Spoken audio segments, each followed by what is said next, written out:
بسم اللہ الرحمن الرحیم۔ السلام علیکم خواتین و حضرات۔ پٹرول کا موجودہ بحران اور قیمتوں میں اضافہ۔ چونکہ حکومت پاکستان نے کچھ عرصہ پہلے لوگوں کو ریلیف دینے کے لیے پاکستان میں پیٹرول اور ڈیزل کی قیمتیں کم کر دی تھیں، لیکن اس میں یہ جواز دیا گیا کہ ہمارے برعکس افغانستان اور بھارت میں پیٹرول کی قیمتوں میں جو اضافہ ہے وہ زیادہ ہے، قیمتیں زیادہ ہیں، اور اس خطے میں سب سے کم جو قیمت ہے وہ پاکستان میں ہے۔ لیکن اب جو صورتحال بنائی گئی اس کے مطابق اب یہ کہہ رہے ہیں کہ جو پاکستان میں پیٹرول کی قیمت کم کی گئی، جس کی وجہ سے افغانستان اور بھارت کی جو پیٹرول کی قیمتیں تھیں وہ زیادہ ہیں، اور منافع خور اسمگلر پاکستان سے دھڑا دھڑ سستا تیل خرید کر افغانستان اور بھارت اسمگل کر رہے ہیں، جس سے ملک میں پیٹرول کی کمی واقع ہو گئی ہے۔ اس مسئلے کا فوری حل یہ ہے کہ ملک میں پیٹرول اور ڈیزل کی قیمتیں بڑھا دی جائیں۔ جب اسمگلنگ میں منافع ہی نہیں ہوگا تو کون اسمگلنگ کرے گا؟ یہ حکومتی عہدیدار اور سرکاری ملازمین یعنی کہ جو سیکٹری پیٹرولیم ہے ان کے حکومت کو مشورے تھے۔ اب سوال یہ ہے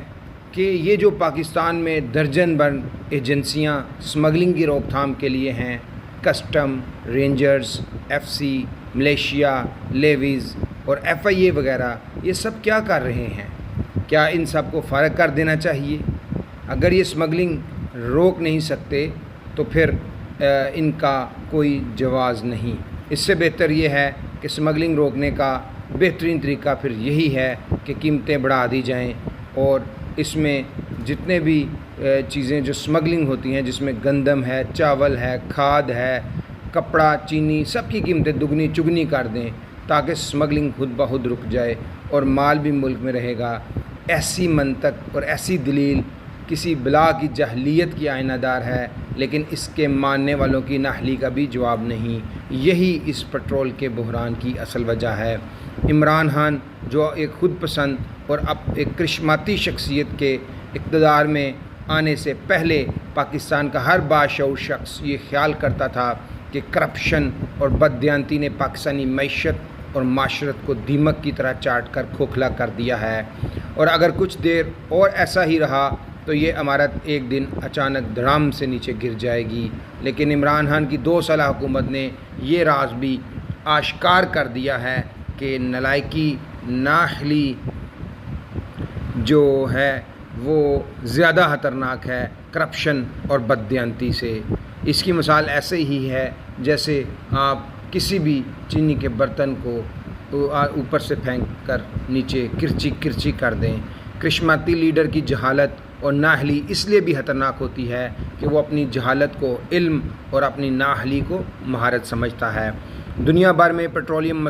مصنوعات کے نرخ منفی ہونے اور پاکستان میں تیل کی قیمتوں میں کمی کے فوائد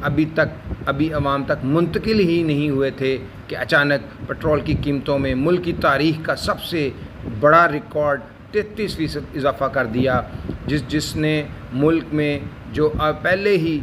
کرونا وائرس کا خوف اور مہنگائی میں مبتلا بے روزگاری اور پسی ہوئی عوام کے جو مسائل تھے ان میں مزید اضافہ کر دیا۔ عالمی منڈی میں جب تیل کی قیمتوں میں ریکارڈ کمی ہوتی رہی تو ہماری حکومت پیٹرولیم مصنوعات کے نرخ کم کرنے کے لیے 1 تاریخ کا انتظار کرتی اور پھر سوچ کر عالمی منڈی کے مقابلے میں قیمتوں میں کمی تھوڑی اور ٹیکس میں اضافہ زیادہ کیا جاتا رہا۔ لیکن جب انٹرنیشنل مارکیٹ میں معمولی اضافے کا بہانہ ملا تو پھر 1 تاریخ کا انتظار بھی نہیں کیا اور راتوں رات 33% اضافہ کر دیا، یعنی کئی ماہ میں جتنی کمی مرحلہ وار کی گئی اتنا اضافہ ایک ہی رات میں کر دیا گیا۔ حالانکہ پیٹرولیم مصنوعات کی قیمتوں میں کمی کا فائدہ تاحال عوام تک نہیں پہنچایا جا سکا تھا۔ برائے نام جو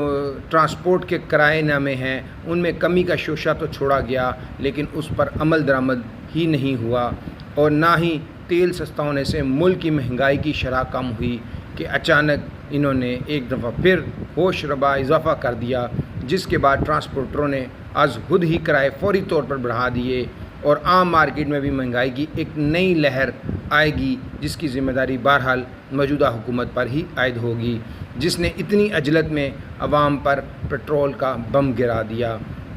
عام طور پر پیٹرولیم مصنوعات کی نئی قیمتوں کا نفاذ ہر ماہ کی پہلی تاریخ سے ہوتا ہے، تاہم نئی قیمتوں کا اطلاق جمعے کی رات 12 بجے سے ہی کر دیا گیا۔ کرونا وائرس کی وجہ سے عالمی منڈی میں تیل کی کھپت کم ہونے سے قیمتیں تاریخ کی کم ترین سطح پر پہنچ گئی تھیں، جس کے بعد پاکستان میں بھی پیٹرولیم مصنوعات کی قیمتوں میں بڑی کمی کی گئی۔ یہ کمی 25 مارچ سے 1 جون تک تھی، جو تقریباً 37 روپے 7 پیسے فی لیٹر تک سستا کیا گیا۔ تاہم اگلے ہی روز یعنی 1 جون سے ملک بھر میں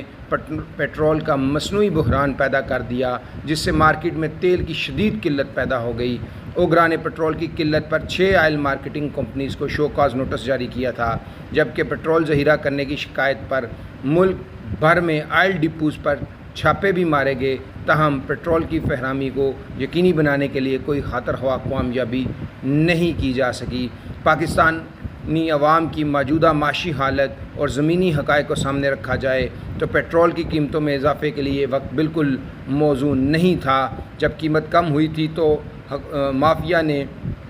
مصنوعی بحران پیدا کر دیا اور اب حکومت نے وقت سے پہلے اور توقع سے زیادہ اضافہ کر دیا، جس سے عام آدمی کی مشکلات میں مزید اضافہ ہوا ہے۔ اس فیصلے کو پیٹرول کا بحران ختمی اور سرکاری نتیجہ ہی قرار دیا جا سکتا ہے، جس میں بظاہر پیٹرول مافیا کی جیت ہوئی ہے۔ عزیزان گرامی، یہ جو لفظ مافیا کا حکومت استعمال کرتی ہے، اس کو یہ لفظ استعمال نہیں کرنا چاہیے، کیونکہ یہ جو لفظ ہے یہ اپوزیشن کے برتنے کا لفظ ہے، کیونکہ اپوزیشن کے پاس اختیارات اور ریاستی مشینری کی عدم دستیابی ہوتی ہے اور وہ ایسے الفاظ استعمال کر سکتی ہے، لیکن اگر موجودہ حکومت یا حکومت وقت مافیاز کا لفظ استعمال کرے تو پھر وہ ریاست نہیں، وہ بنانا ریپبلک ہو جاتی ہے۔ اگر آپ بنانا ریپبلک کے بارے میں کچھ سمجھنا چاہتے ہیں تو اس ہماری جو ایک ویڈیو ہے بنانا ریپبلک، اس کو ضرور دیکھیں، آپ کو بنانا ریپبلک کے بارے میں پتہ چل جائے گا۔ اور یہ شیئر ناکامی ہے، ریاستی ناکامی ہے اور سب سے بڑھ کر موجودہ حکومت کی ناکامی ہے اور اس حکومتی بندوبست کو کرنے والی اسٹیبلشمنٹ کی ناکامی ہے، جو پردے کے پیچھے بیٹھ کر یہ ساری ڈوریاں ہلا رہی ہے اور اپنی تنخواہ جو ہر ماہ ان کو مل جاتی ہے اس کے اوپر خوش ہیں۔ لیکن یہ جو پیٹرول بحران ہے یہ آنے والے وقتوں میں مزید سنگین ہوگا اور اس کی جو سنگینی ہے